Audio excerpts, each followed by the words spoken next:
আসসালামু আলাইকুম। আমার চ্যানেলে আপনাদের সকলকে স্বাগত।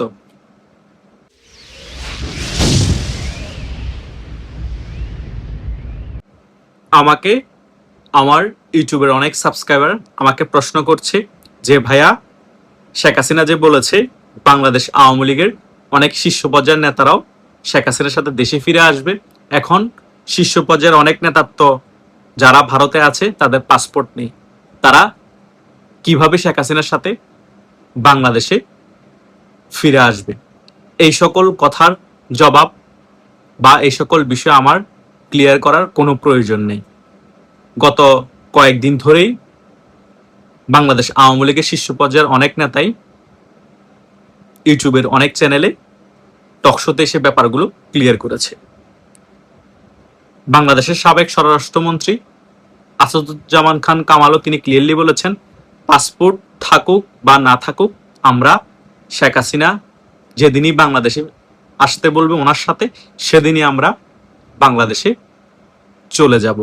একই কথা সাবেক পররাষ্ট্রমন্ত্রী হাসান মাহমুদও বলেছে এবং সেম একই টোনে কথা বলেছেন বাংলাদেশ আওয়ামী লীগের আরেক শীর্ষ পর্যায়ের নেতা মোফাজ্জল হোসেন মায়া ভাই।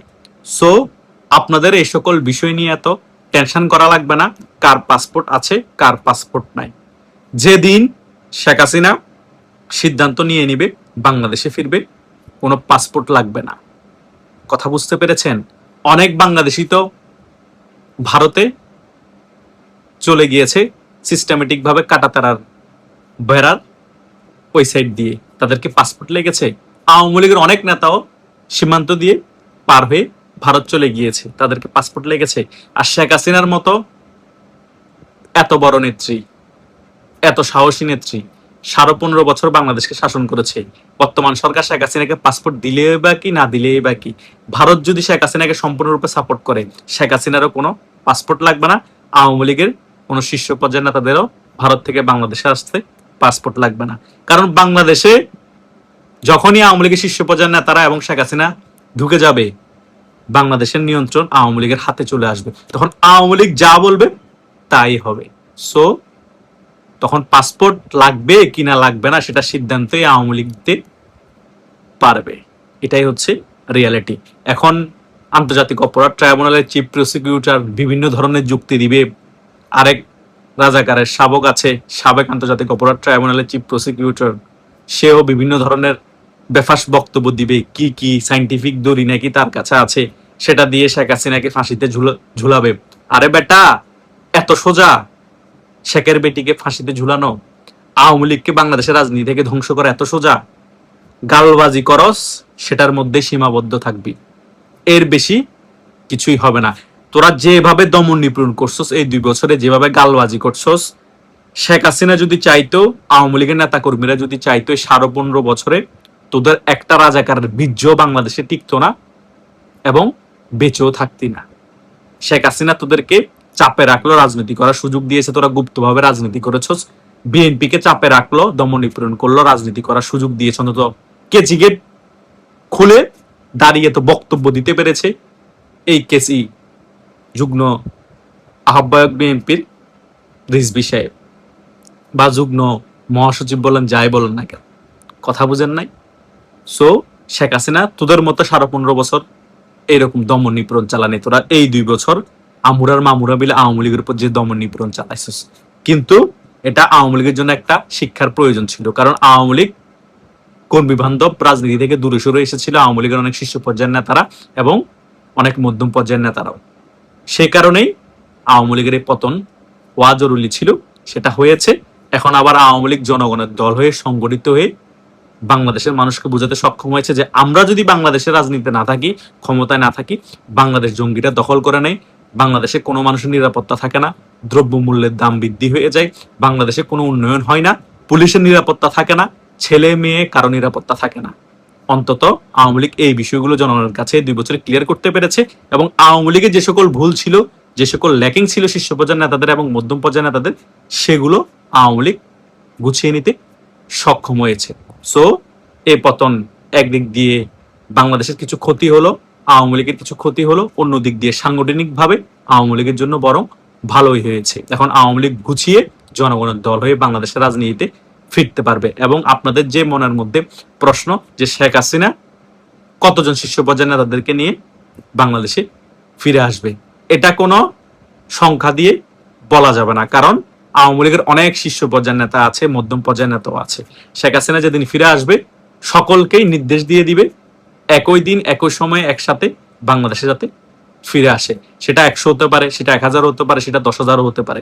শেখ হাসিনার ডাকে যদি সারা দিয়ে তৃণমূলের অনেক নেতা কর্মীরা সেদিন বাংলাদেশে ফিরে আসে, তো সেগুলোকে তো আপনাদের সংখ্যাতে কাউন্ট করতে হবে। কিন্তু একেবারে যদি শীর্ষ পর্যায়ের নেতাদের সকলের হিসাব কাউন্ট করতে হয়, যদি 200 ধরেন শীর্ষ পর্যায়ের নেতা, সেখান থেকে নিম্নে তো 100 সাহসী শীর্ষ পর্যায়ের নেতা আছে শেখ হাসিনার সাথে বাংলাদেশে ফিরে আসার জন্য প্রস্তুত, নিম্নে। এর বেশি আমি বললাম না, একেবারে টপ লেভেলের নেতা যারা আছে, এবং মধ্যম পর্যায়ের নেতা তো এরকম হাজারে হাজার আছে। সো আপনাদের যে বিষয়গুলো নিয়ে কনফিউশন সেগুলো মোটামুটি এখন বুঝতে পেরেছেন। পাসপোর্ট সংক্রান্ত বিষয় এবং শেখ হাসিনার সাথে কতজন শীর্ষ পর্যায়ের নেতারা বাংলাদেশে ফিরে আসতে প্রস্তুত সেই সকল বিষয় নিয়ে, এবং তারা বাংলাদেশে ফিরে আসলে কি পরিস্থিতি হতে পারে সে সকল বিষয় নিয়ে আমি আরেকটা ভিডিওতে আলোচনা করেছি। যারা ওই ভিডিওটি দেখেছেন তারা মোটামুটি সেখানে সে সকল বিষয়গুলো ক্লিয়ার হয়েছেন। তাই আওয়ামী লীগের শীর্ষ পর্যায়ের নেতাদের সংখ্যা নিয়ে, পাসপোর্ট সংক্রান্ত বিষয় নিয়ে আপনাদের আর কোনো কনফিউশন থাকার কোনো কারণ নেই, কারণ বাংলাদেশে শেখ হাসিনা ফিরে আসাটাই হচ্ছে বড় বিষয়।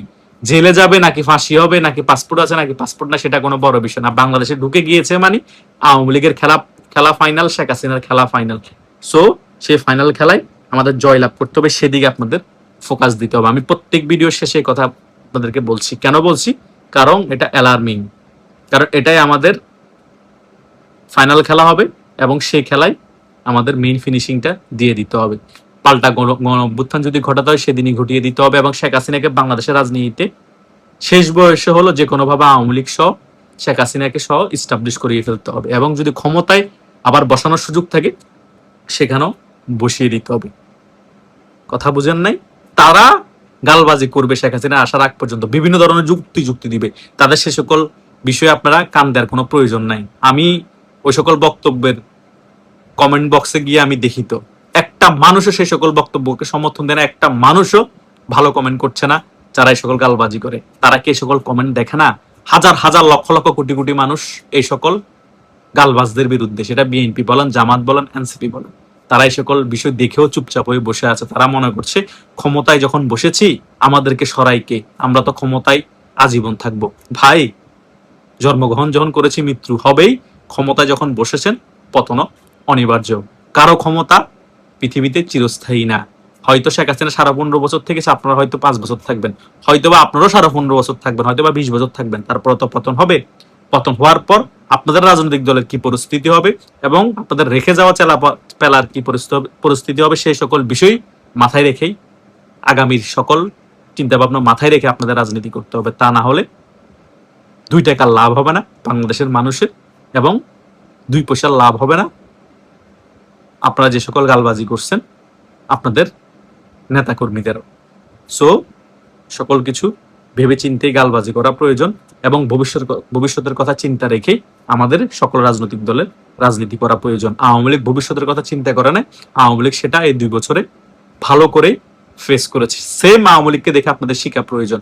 আপনারা যদি তার থেকেও বড় বড় ভুল কাজগুলো এভাবে করতে থাকেন, আওয়ামী লীগ থেকে ভয়াবহ পরিণতি খুব অল্প সময়ের মধ্যে আপনাদের জন্য অপেক্ষা করছে। আশা করছি আমি এই ভিডিওর আলোচনায় যে সকল বিষয়গুলো আপনাদেরকে ক্লিয়ার করার চেষ্টা করেছি, যারা আমরা এই ভিডিওটি শেষ পর্যন্ত দেখেছেন তারা মোটামুটি সকল বিষয় একেবারে ক্লিয়ার হয়ে গিয়েছে। ধন্যবাদ সকলকে।